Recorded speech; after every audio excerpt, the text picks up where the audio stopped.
And we're back! Howdy y'all, this is Ethan Bonreal playing Earthbound, and last time we were here, we made our way to a village with freaky mutant rat things, and this time around, I don't really know what we're gonna do. I kinda don't want to talk to these things, but I guess we have to so that we can advance the plot. So, maybe I'm gonna explore their houses first. Let's do that. I'm guessing this is a hotel. What's your deal? Okay. I really don't like these things. They disturb me. Oh, Jeff fixed the broken air gun. Hey, it became the Magnum air gun. Let's go ahead and equip that. Magnum air gun. Oh, you know what? I need to go to the equip thing. So I don't really remember what I'm gonna do this episode. I, didn't, like, read ahead, for the plot. This isn't a blind LP. I've played this game multiple times. I'm a bit fuzzy about this area. Let's talk to our dad real quick. Ness, it's your dad.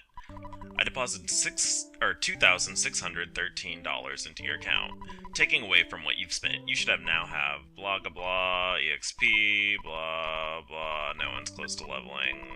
Okay. Alright. Thanks, Dad. Oh, alright. Well, we already made a minor upgrade. Let's see what else is around here. I have, like, absolutely no money on me either. I think I have, like, yeah, 15 bucks. Anyway, how are y'all doing? The fuck?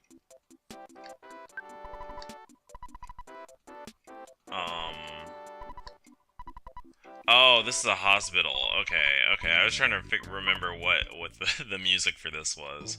I'm gonna try to read their text, but it actually kind of, I don't have my glasses on, so I might just kind of, imaginate what they're saying. Oh, looks like a lot. Don't touch me. A lot of these things are in here. We look like same. I give you special thing. Not now, Zoom. I give you on way back, boing. Bye later. Okay. So, boing, you have... We trade secret. So, you have... What? Oh, I think what it's telling me is that it'll sell me a Horn of Life when I get a lot of money. Belchman say password, then stay still for 3 minutes. Okay. I'm glad I bothered talking to that thing, because I actually forgot about that. Sorry, guy, boing. Grapefruit falls. Sorry, sick, blah, blah, blah. I really don't want to do a voice for those things, because I don't like... I don't like Mr. Saturns. Get away from me, you little bastards. But yeah, oh hey, there's a house here. Are you gonna sell me? Yeah, this is a shop. Oh shit, I walked out. But yeah, sorry about that. How are y'all doing? I had a pretty solid day yesterday. I went to school and tabled for GLBTQ, like I said. Hi, you come buying? You can sell too. I'm Mr. Saturn, boing, blah blah blah blah blah. Okay. I could get a bionic slingshot, but actually I don't have any money on me. Great charm. So I'm gonna buy 2 great charms and a silver bracelet, and actually I'm just gonna buy everything they have. God damn it. Who are you? Oh shit! I forgot this is ATM. Let's withdraw all of it. Almost all of it. Okay. We'll see how much this buys. That should be like. We'll see how much it costs. All right. But like I said, I did table for, the GLBTQ group I'm part of. Let's buy this for Jeff. Yes. Wow, that was only a 1 point increase in defense. I'm gonna go ahead and grab a silver bracelet too. And I'm gonna give it to Jeff also. There we go. I need you not to die instantly. Okay. I just cannot read this text. God damn it. Oh my god. I do not like those things. Alright, and I'll buy Paula a red ribbon. There you go. Yay! defense. I think... Okay. I could buy Ness some stuff, but I don't think he really needs it because of just how much HP he has. And then he already has a good chunk of defense. And I don't want to spend all my money instantly. Knowing my dumb ass, I'm gonna die while I have all this money, but whatever. Who are you talking to? Threed is full of zombie full, okay? Bad stink behind falls. Okay, so I just need to keep going this way then, I think. Unless... no I don't. What do you gotta say? Lots of friends. Taken behind waterfall. Okay. So what I'm gathering, or rather what I know, because I've already played this game, XD, is that actually that dude who made all the zombies actually has kidnapped a lot of the Mr. Saturn. They're all collectively known as Mr. Saturn.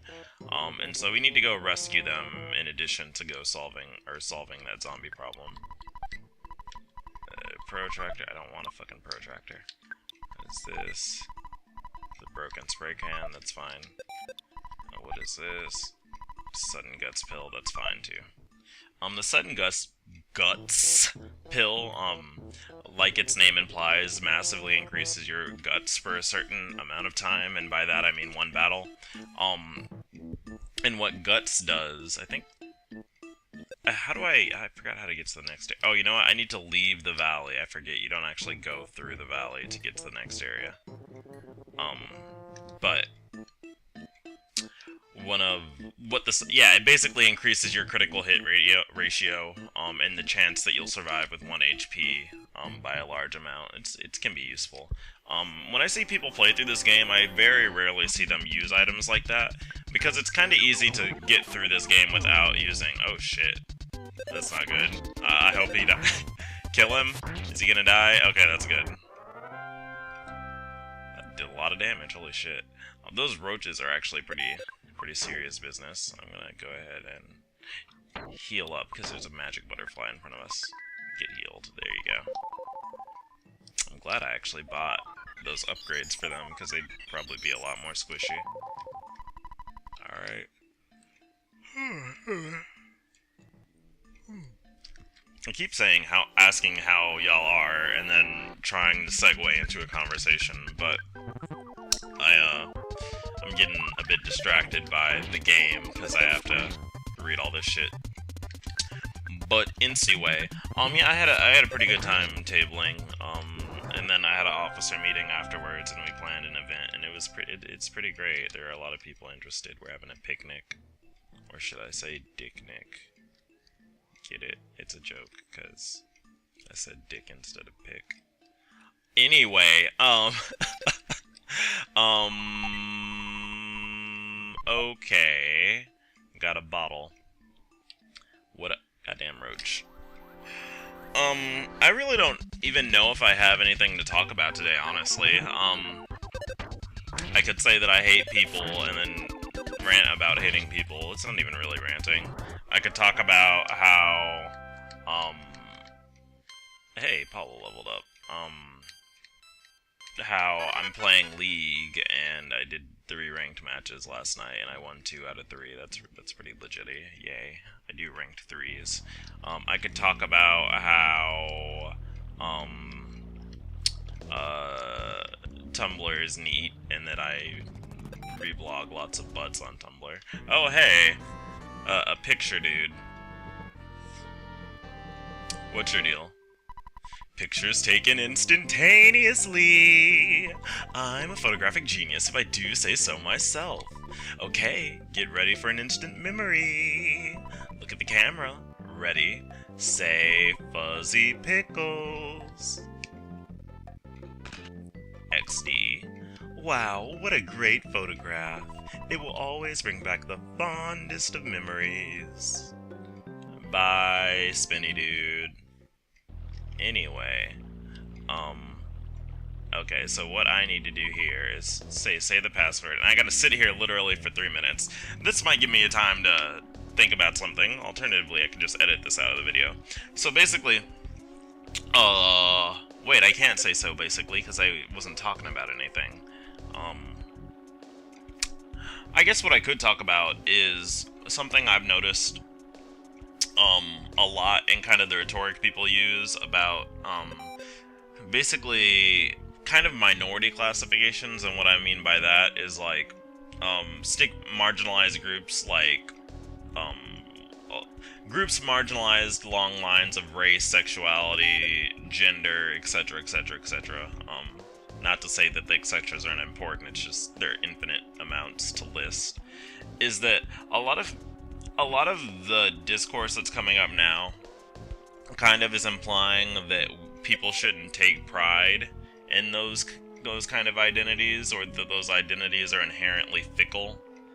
Because XD, they're social constructs in air quotes, and that it's kind of immature or laughable to kind of identify along those lines. And I mean, of course, I disagree. I mean, if you look through the tags I use, I keep emphasizing that I am in fact black, I am gay, and I play video games, and then random other things.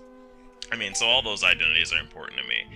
But I think that's actually kind of, in my opinion, like a project that kind of creates identities that, really any identity that's not just like a universal human one, as being kind of unimportant or fickle, and something we shouldn't concern ourselves with. The common thing is that race is just your skin color, sexuality is just who you want to have sex with, and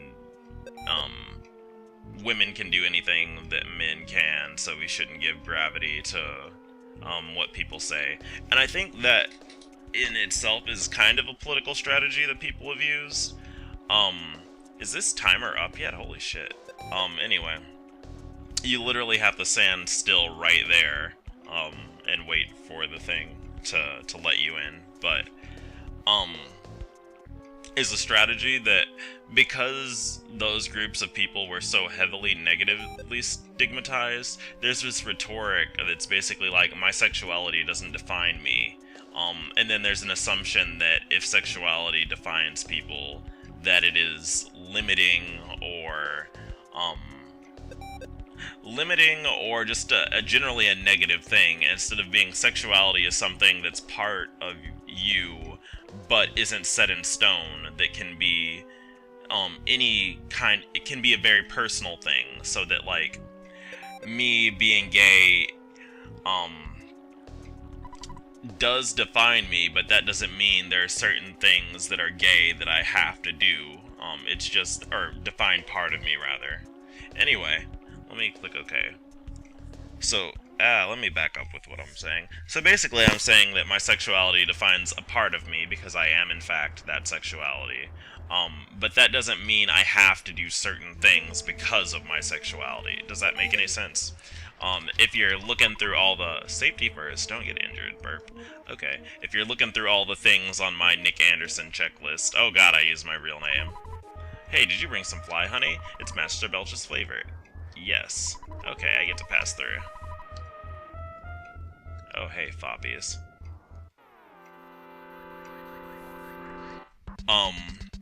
Let me kill these things. These are actually really good for grinding. It's really easy to make a massive amount of EXP, because they just have, like, no HP, compared to how much EXP they give. I'm pretty sure we'll kill them on this turn. Yeah, thought so. Anyway.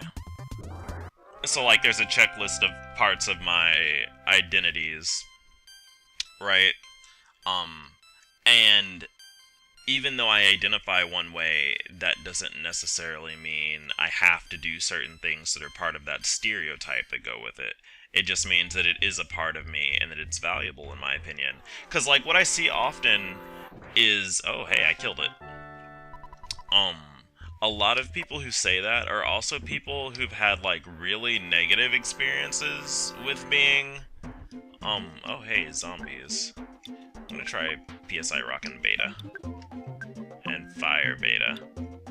Alright. And then, Jeff, you can get on him.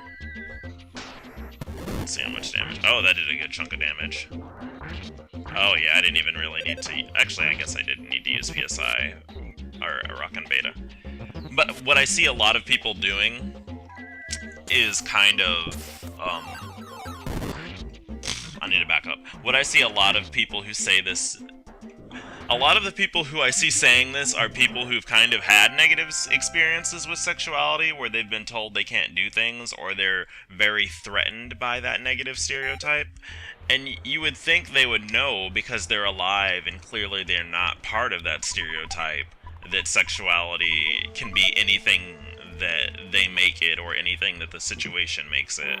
Instead of just assuming that, well, anything associated with sexuality is stereotypical and negative.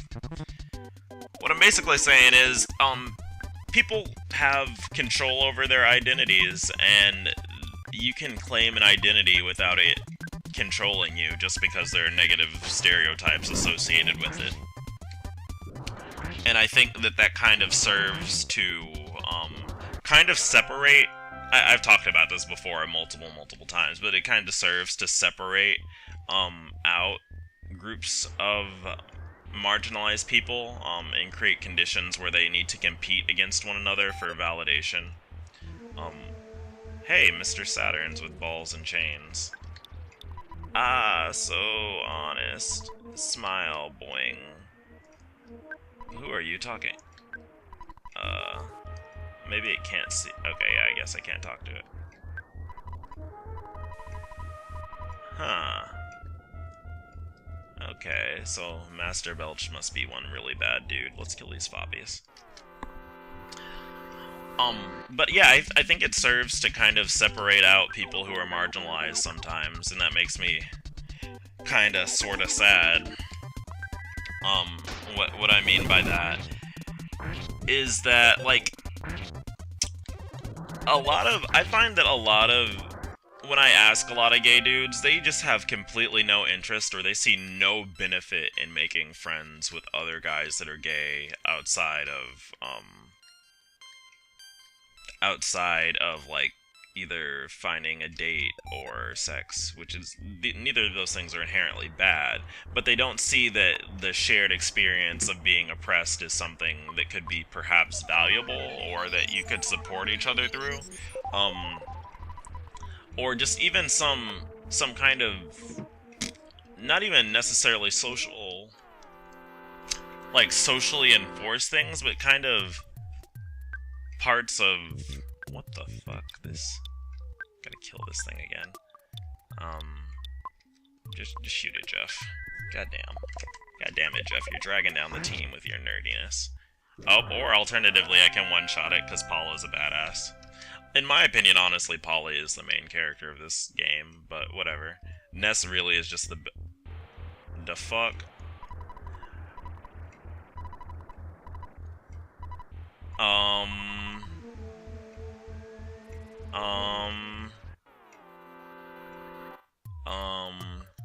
Okay, I'm just gonna kill you too. Oh, goddammit, I missed. Oh, goddammit. I fucking hate that move. But yeah, they have no interest in interacting with each other. They don't see they could be supported. And then kind of some examples of, like, the support people might miss out on is that, for instance, with, like, intimate partner abuse, especially with people who don't feel comfortable mentioning their sexuality to others, when someone's in a situation where they're being abused by maybe someone in the same gender that they're in a relationship with, and they have straight parents, their parents might not necessarily know how to teach them how to deal with that. Or even some little things like, we haven't really seen this on TV, but what are, on TV, do they really talk about, what, do we see when, like, gay characters date, their parents kind of, like, warn them that, you know, some guys can be really slimy and gross, or, well, not gross, like, gross, but, like, can be douchebags, basically, or, like, is there this idea that, well, you're the same gender, so you should be able to protect yourself, like, it's not like a boy-girl dynamic, it's a guy-guy or girl-girl dynamic, so if it's guy-guy, you should be on even footing, and you don't really need to worry about that. just things like that. If you don't like necessarily have that support from people who have that same experience in the community, I think that, oh hey, those things respawned. I think that that could be kind of the fuck. Ugh. I don't want to touch it. Okay. Do I touch you? Oh god. Ugh. Oh god. York. So you are Ness. I see. York, York, York. There's a prophecy that a boy will destroy Master Gygas. Yeah. You make me laugh so hard that I wanna belch. If Master Gygas is afraid of someone, he would have to be the worse than the greatest evil. Yarg. I'll take you down big time, so get ready for the worst fight of your life. Oh, god damn it, this thing is so gross. Get ready to feel the pain of true nausea. God damn it, stop belching, you fucker. Yeah, come on, let's go. Ugh. God damn it, I hate this game. Not really, but that's so gross. Anyway, what you want to do is basically use the jar of fly honey on it repeatedly. I'm gonna... Oh, okay, there we go. Sorry about that, my game froze for a second, what the hell? Let's kill this... Oh yeah, he's weak against PSI freeze, that's amazing. And he's open to hypnosis. Okay. But yeah, if you can't notice, because they made such a big deal about it, he is weak against, fly honey.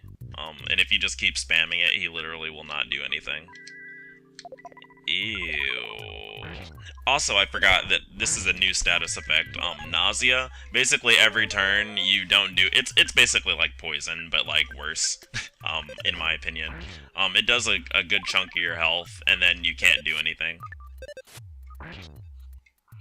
And then I think it increases your chances at missing. Let me go ahead and use the fly honey again.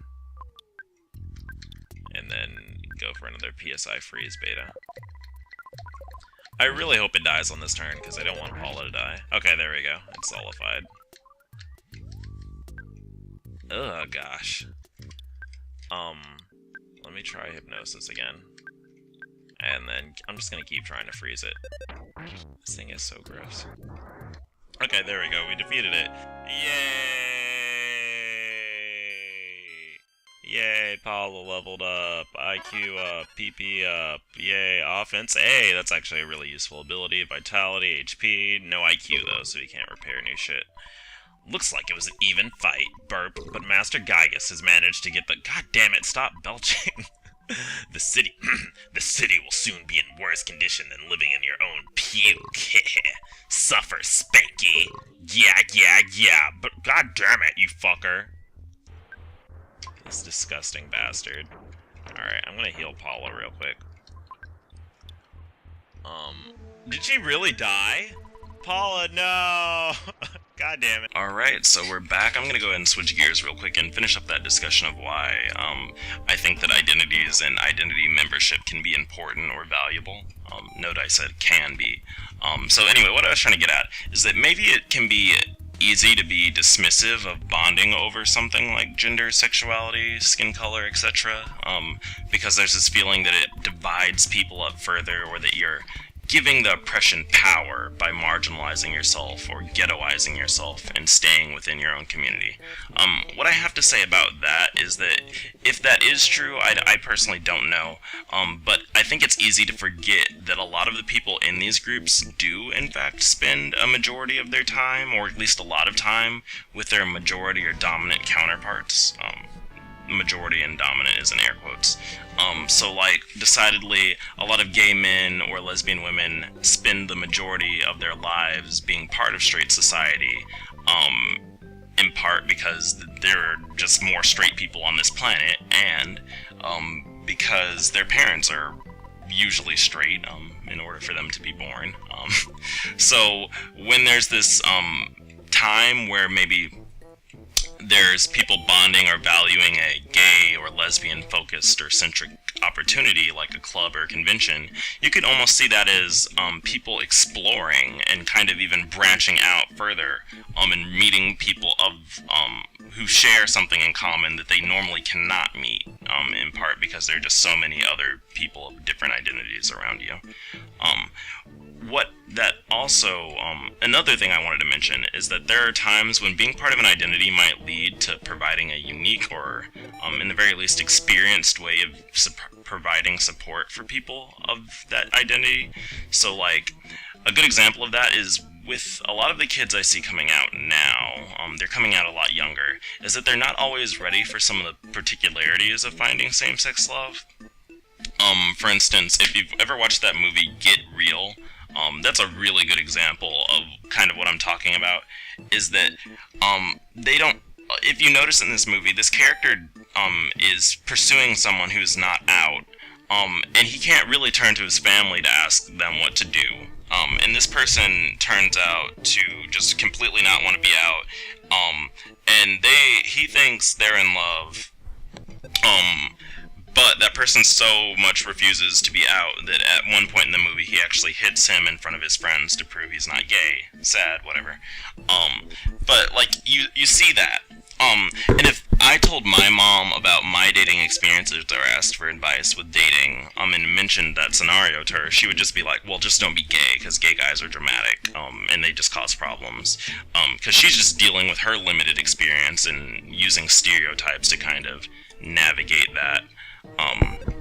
What I would say is probably, well, if you're dating people who are not out from personal experience, you got to see what kind of not out. Are they not out just because of their job and they're really comfortable with their sexuality? Are they not out and just not completely okay with their sexuality at all? They don't want to admit it. They're not going to come out ever.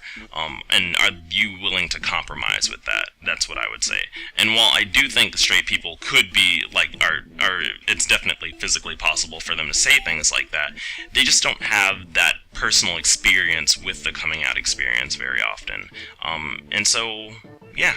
Anyway, I'm going to wrap up the video now. I will talk about this a bit more later, but it's time to go. Have a good one. Bye.